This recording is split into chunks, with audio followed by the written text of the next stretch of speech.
জানুয়ারির ১ তারিখে আমার জন্মদিন ছিল। সেটাই আমি খুবই ঘরোয়াভাবে ছোটখাটো করে বাট ভালো মতো আনন্দের সাথে পালন করলাম। সেটার উপরেই থাকছে আজকের এই ভ্লগটা। সকালবেলায় তো ভীষণ কুয়াশা এবং খুবই ঠান্ডা পড়েছিল এবং এই কয়দিন ধরেই বেশ অনেকটা ঠান্ডা। এই ঠান্ডা হিম বাতাসে ঘরের কাজ করলাম এবং অনেক কাজ করলাম। কিন্তু সেই ভিডিওগুলো আমার করতে ইচ্ছা করল না। বছরের শুরুর দিনে ঘরের কাজকর্মের ভিডিও আর করলাম না। ৪ টার দিকে বের হয়ে গেলাম আমার ছেলেকে নিয়ে। দুপুরে লাঞ্চ করব আমি আর আমার ছেলে বাইরে। এই কানের দুলটা আমাকে লিজা ভাবি দিয়েছে এবং ২ টো চুড়ি দিয়েছে সাথে খুব সুন্দর। সো কানের দুলটা পরে নিলাম। নতুন একটা ড্রেস পরেছি। এগুলো টেইলরে দেওয়ার কথা ছিল না। বাট টেইলর এগুলো বানিয়ে ফেলেছে এবং খুবই বাজে বানিয়েছে। খুবই বাজে। তারপরও আমি পরে নিলাম। কারণ জন্মদিন বলে কথা। যেহেতু হাতে পেয়েছি নতুন ড্রেস তাই পরে ফেলি। চলে গেলাম ব্লসমে। আমি 31st এও ব্লসমে ডিনার করেছিলাম। এখানেই আসলাম। শরীর যেহেতু ভালো না ১৪ টা রেস্টুরেন্টে যেয়ে খুঁজে কোথায় বসবো সেটা দেখার আর ইচ্ছে হয়নি আমার। সেই কারণে ব্লসমে চলে আসলাম এবং ব্লসমের ফুডটা আগের দিন যেহেতু খুবই ভালো লেগেছিল তাই আসলাম। ওরা আমাকে রোজ দিয়ে সংবর্ধনা জানালো। একটু মজা করলাম। আসলে ন্যাপকিনটাকে সুন্দর করে ফোল্ড করে রোজ বানিয়ে রাখলে দেখতে ভালো লাগে। ঢুকে গেলাম রেস্টুরেন্টে অ্যাজ ইউজুয়ালি এটার নাম টটিলাস টাইপ কিছু একটা খুব মজা খেতে। নুডলস নিলাম, একটা সুইট ডিশও নিলাম। খুব হালকার উপরে ঝাপসা টাইপের একটা লাঞ্চ করে নিলাম। ব্লসমের নিচে একটা কোরিয়ান সুপার শপ আছে। ওইটা আমার খুবই পছন্দের। আমি খুবই কম সুযোগ পাই যাবার। এমন কোনো দেশি জিনিস পাওয়া যায় না। সব কোরিয়ান জিনিসই পাওয়া যায়। নানা ধরনের চিপস, প্যাকেটের food, juice, noodles, biscuit, chocolate, face wash এসব পাওয়া যায়। তো আমি একটু ফেস ওয়াশটা বললাম এই কারণে যে আমি একটা কোরিয়ান ফেস ওয়াশ কিনলাম। সাথে আমার ছেলে ২-৪ টা পুডিং কিনলো প্যাকেটের এবং দেখেন এই যে মুরগির পা যেগুলো প্যাকেট খুলেই খেতে পারবেন। এরকম মুরগির পা, মাংস এগুলো বিভিন্ন স্ন্যাকস হিসেবে এখানে সেল করে। সো এখানে নানা রকমের ডাম্পলিং থেকে শুরু করে চাইনিজ ভেজিটেবল, চাইনিজ অনেক ধরনের ফ্রোজেন ফুড অনেক কিছু সেল করে। দোকানটা আমার খুবই পছন্দের। আমার কোনো একটা কারণে দোকানটা খুব ভাল লাগে। আমি একটু অন্যরকম জুস বা অন্য কিছু একটু ডিফারেন্ট টেস্ট এর খেতে চাইলে এখানে আসি। যেহেতু এটা ব্লসম এর নিচেই ছিল তাই খানিকটা সময় ঘোরাঘুরি করলাম। এই যে ওদের আ টিপট সেট গুলো এগুলোর দাম ৪,০০০, ৫,০০০, ৭,০০০ এরকম। কিন্তু এগুলো আমার খুবই পছন্দ। বার্থডে উপলক্ষে এই ভ্লগ থেকে কেউ যদি গিফট করতে চান এগুলো করতে পারেন। আমি খুব খুশি হব। এরপর সন্ধ্যাবেলায় আমি বাসায় ফিরে তারপরে একটু রেডি হব। হয়ে আবার চলে যাব হচ্ছে সানজিদা, জিয়া ওদের বাসায়। কারণ সানজিদা আমার জন্মদিন উপলক্ষে রান্না-বান্না করেছে। ওর নিজের কোনো হেল্পিং হ্যান্ড নেই। ২ টো বাচ্চা এবং শ্বশুর সবাইকে নিয়ে ও থাকে। খুবই কষ্ট করে বেচারি আমার জন্য রান্না করেছে। আমার শরীর খুব একটা ভালো না, চেহারার অবস্থাও ভালো না। তারপর আমি আবার নতুন এই ড্রেসটা পরে নিলাম। পরে চুল-টুল কার্ল করে সাজগোজ করে নিলাম, ব্যাগটাও ম্যাচিং করে নিলাম। শরীর ভালো না সেটা যেমন ঠিক, তেমন দিনটা উদযাপন করতে হবে সেটাও তেমন ঠিক। সব মিলিয়ে আমি একটু রেস্ট নিচ্ছি, একটু বের হচ্ছি এরকম করছি। চলে গেলাম জিয়াদের বাসায়। আমাদের যেতে ৮টা বেজে গিয়েছিল। যেহেতু আমার হাসব্যান্ডের জন্য অপেক্ষা করছিলাম সে অফিস থেকে আসার পরেই আমরা গেলাম। বেল দিলাম। সাফি দরজা খুলে দিল এবং সাফি আমাকে কিউটি পাই ডাকে। তার আমাকে খুবই পছন্দ, আমারও তাকে খুবই পছন্দ। সানজিদা বেচারি আমাকে অনেক আদর করে। ও আমার চাইতে বয়সে অবশ্যই অনেক ছোট। কিন্তু খুবই আদর করে, খুবই ভালোবাসে। এবং আপনার বিশেষ দিন আপনি যদি পছন্দের মানুষের সাথে কাটান, আপনার ভালো লাগবে। আপনার শরীরও ভালো হবে, আপনার মনও ভালো হবে। পজিটিভ এনার্জি সবসময় মানুষকে পজিটিভ করে এবং অনেক এনার্জিও বুস্ট আপ করে। আমরা ড্রয়িং রুমে বসলাম। সাফি আমার জন্য একটা কার্ড করেছে। সে খুবই ক্রিয়েটিভ এবং সারাক্ষণই সে কোনো না কোনো ক্রিয়েটিভ ওয়ার্ক এর সাথে থাকে, যেমন ছবি আমরা কি আঁকা, তোমার কিছু রুমে না আসতে কিছু পারি? বানানো।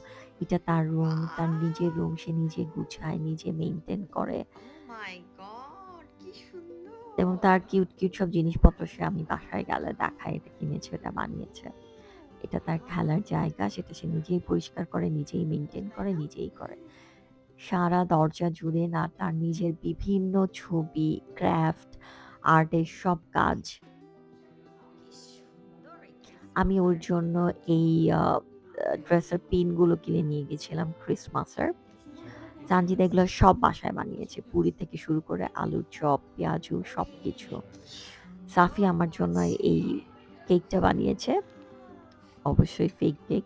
আর এটা জিয়া সানজিদা ওয়াও! আমার জন্য এনেছে। যেখানে লেখা আছে happy birthday cutie pie. Yes! Mushroom salad অনেক কিছু বানানো হয়েছে। মাশরুমটা স্পেশালি আমার হাসব্যান্ডের জন্য।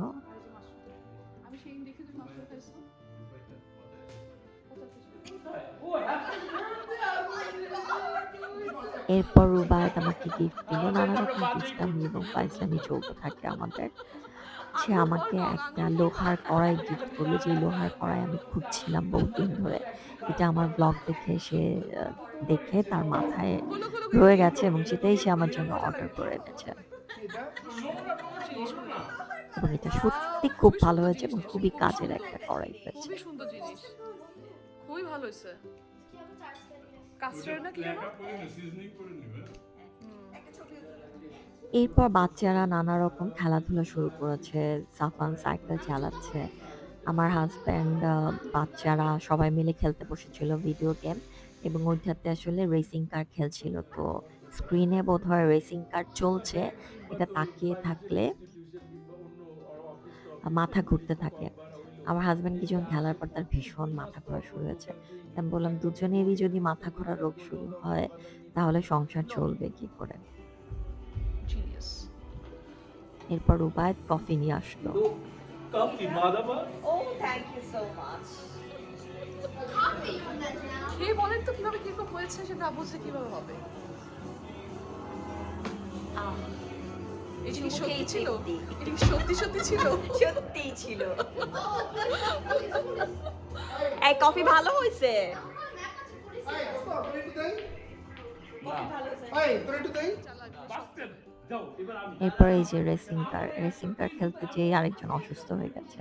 মাথা ঘুরে চক্কর দিয়ে শেষ। বমি ভাব এসে আমি বলছি, "ভাগ্যিস আমি একটু খেলার চেষ্টা করেছিলাম, খেলতে পারিনি।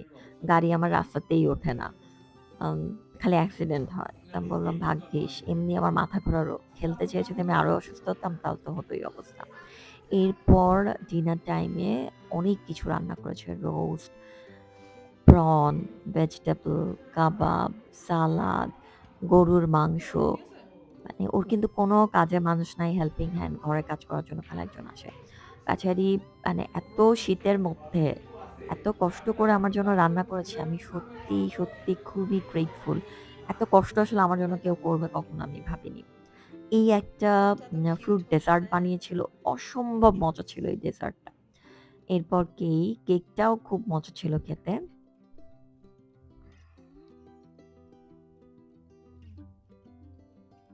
এরপর কেক কাটার পালা। তোমায় দিব ভালোবাসা, তোমায় দিব কেক। নি, নি, নি, নি, নি, নি। আমি সবসময় খুবই cheerful থাকি। আমি একটু দুষ্টামি করি। Dibs, কারণ dibs. আমি যদি আমার স্পেশাল ডেতে অসুস্থ বলে মুখ ভার করে রাখি, বাকিরাও আসলে সময়টা এনজয় করতে পারবে না। দরজাটা ফালাই দিও না এটা ফালাই দিবে ভিডিও করবো না, তুমি মুখ ঢাকো Birthday to you. তুই সানজিদারে বাদ দিয়ে Happy দিছিস কেন birthday to you. Happy Birthday, birthday, dear cutie cutie pie. Happy birthday to you. Yay! ও আনন্দে আমি যখন বলছি যে কিউটি পাইলে বলবি কি পাই আমি ঠিক আছে আমি লিখে দিচ্ছি সেলিব্রিটি অল্প করে খেতে হয় সেলিব্রিটি Oh, sorry. দেখছো তোমার কেক খাওয়া একটা দিল কেকটা মজা। যাও যাও happy birthday dear Anandi happy birthday Nahin চফি মাথা একটু কম দুলান নাহিন শফিক মাথা ঘুরিয়ে মানে তার হাই হাই ইয়ামি, এটা কে বানিয়েছে? তুমি? ওয়াও, ভীষণ মজার কেক। আপনারা কিন্তু চাইলে এই সাফিস পেজে কেক অর্ডার করতে পারেন, অনেক ধরনের মজার মজার কেক পেয়ে যাবেন। এই বেলুনগুলো কি এডিবল? ইয়েস। এরপর ছবি তোলার পালা। আমার চেহারা দেখে বোঝা যাচ্ছে যে আমি অসুস্থ। ট্রাই করি না কেন দেখতে খুব একটা ভালো লাগছে না কোনো ছবিতেই। তারপরেও আমি চেষ্টা করেছি আমার নিজের স্পেশাল দিনটা স্পেশাল ভাবেই কাটাতে আমার পছন্দের মানুষজনের সাথে। যারা খুবই পজিটিভ এবং যারা আমার জন্য মন থেকে দোয়া এবং ভালোবাসা দিবে। এই পজিটিভ মানুষজনের সাথে যদি আপনি আপনার জীবনটা কাটান বা দিনটা কাটান, আপনি কিন্তু ভালো ফিল করবেন। এটা খুব গুরুত্বপূর্ণ আপনি কোন ধরনের মানুষের আশেপাশে বেশিটা সময় কাটান। কারণ আমি জানি না আমার সারা বছর কেমন যাবে। কেউই বলতে পারে না। কিন্তু আমি সবসময় চেষ্টা করি এখন পজিটিভ মানুষজনের সাথে বেশি থাকতে। পজিটিভ ভাইব যাদের বেশি তাদেরকে আশেপাশে রাখতে। কারণ আমার মনে হয় যে যেহেতু বয়স বাড়ছে আমি কমপ্লেক্স পছন্দ করি না। আমি কোনো সমস্যা চাই না জীবনে। যতটা সম্ভব সবকিছু ম্যানেজ করে একটা ভালো হেলদি লাইফ কাটাতে চাই। সেইটারই চেষ্টা আমি সবসময় করে যাই। যখন রাতে বাসায় ফিরছিলাম তখন দেখি চারিপাশে এত কুয়াশা, আমরা বাসায় বসে কিন্তু বুঝতে পারছিলাম না এতখানি কুয়াশা পড়েছে। রাস্তা এত অন্ধকার হয়ে গেছে, মানে একদম সাদা হয়ে গেছে। আমরা প্রায় 12:30 1টার দিকে বাসায় ফিরেছি। এই কুয়াশা দেখে আমি বললাম যে আমি একটু ভিডিও করতে চাই, কারণ আমার শীতের সকালে শাড়ি পরে ভিডিও করার খুবই ইচ্ছা। তবে সেটা কোন শীতে কোন সকালে সম্ভব জানি না। তাই এই সুযোগটা আর হাতছাড়া করলাম না। ঠান্ডা ছিল কিন্তু কোনো কারণে ঠান্ডাটা অতিরিক্ত লাগছিল না। এবং আমার মনে হয় কুয়াশা পড়লে বোধহয় ঠান্ডা কিছুটা কম লাগে, আমি ঠিক জানি না। পরে বারান্দায় যেয়ে দেখি চারিদিক কুয়াশায় আচ্ছন্ন, কি যে ভালো লাগছিল। মনে হচ্ছিল কোথাও ঘুরতে যাই। যাই হোক, বছরের প্রথম দিনটা আলহামদুলিল্লাহ খুব সুন্দর করে কাটালাম।